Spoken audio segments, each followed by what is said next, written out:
When you think about why meditation is so hard, what comes to mind? Probably a wandering mind, right?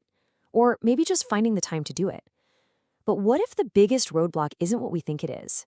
What if it's something way deeper? Something that works completely under the radar? Okay, let's get into this. So let me ask you this. What do you think is the single biggest reason that meditation just fails to click for so many of us in the West?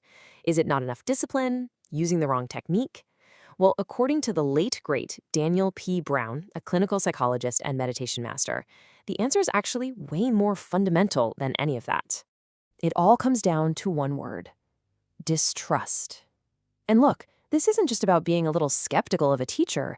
This is an automatic, deep-seated, often totally invisible reaction inside of us that can stop the whole process dead in its tracks. So it's not distraction, it's not laziness, it's distrust. That's the real lock on the door. Now, to really get why this is such a huge deal, we've got to look at how the traditional model was built. In these ancient systems like Mahamudra, trust is literally everything. It's the fuel for the whole engine. But the way it was designed, well, it creates a massive roadblock for the modern Western mind. This brings us to a really core concept, these gift waves of influence. And this is not just some nice metaphor. It's seen as a literal transmission of energy from the teacher that helps clear out a student's mental blocks. But here's the catch. To even receive it, the student needs to have this profound, unshakable trust. They have to see their teacher, their Lama, as a perfected Buddha. That act of devotion is what builds the vessel to even hold the teachings. And this right here shows the problem perfectly. In a traditional Tibetan culture, the Lama is revered, almost like a divine figure. But in the West, our model for a teacher is, what, a college professor? Someone we're taught to question and challenge, not to have devotion for? The entire system of trust just doesn't translate. It's a fundamental cultural mismatch. And what makes this even worse is something Brown calls a disease of idealization. Because of a pretty messy history with guru scandals in the West, we've gotten stuck in this really destructive cycle.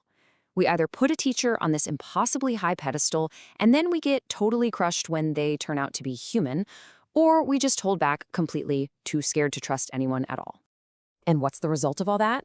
Brown had a great name for it: the Dharma flea market. Without that foundation of trust, people just end up bouncing from one workshop to the next, from one teacher to another. They're like spiritual shoppers, collecting little bits and pieces of techniques but never ever committing. They never actually plant the seed, so of course, nothing has a chance to grow. So what do you do when the core mechanism of a system is broken for your culture? This is where Dan Brown's genius really comes into play. He didn't just throw out the idea of trust. He asked a much smarter question. What is the function of trust?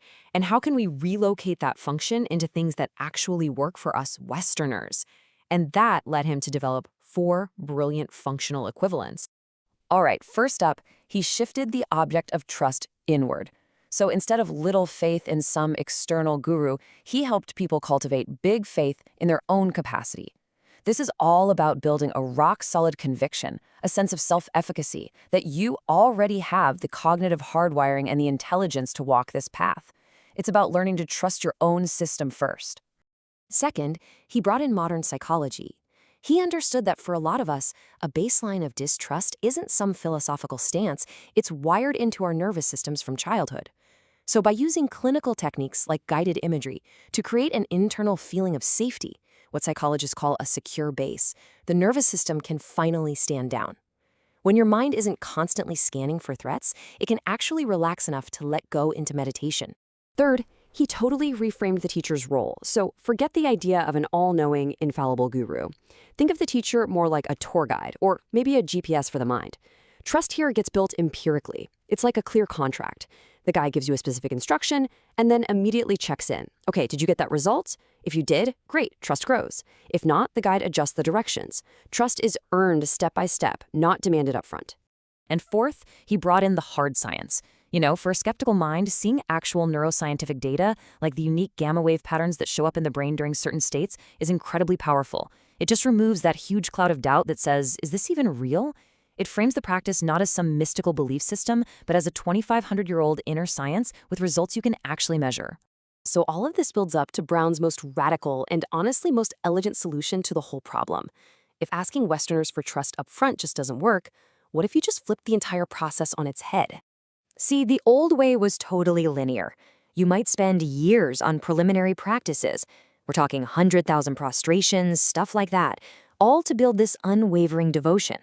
And only after you'd proven your absolute commitment were you finally given a direct taste of the goal. Brown just flipped the script. He said for Westerners, we should do it backwards. Give them a direct taste of awakening first. Let them experience the result for themselves, right at the beginning. Because once a person has a genuine, direct experience, their heart opens. A real, authentic devotion arises all on its own. You don't need belief anymore, because now you know. So, what does this all mean for you and your practice? It's huge.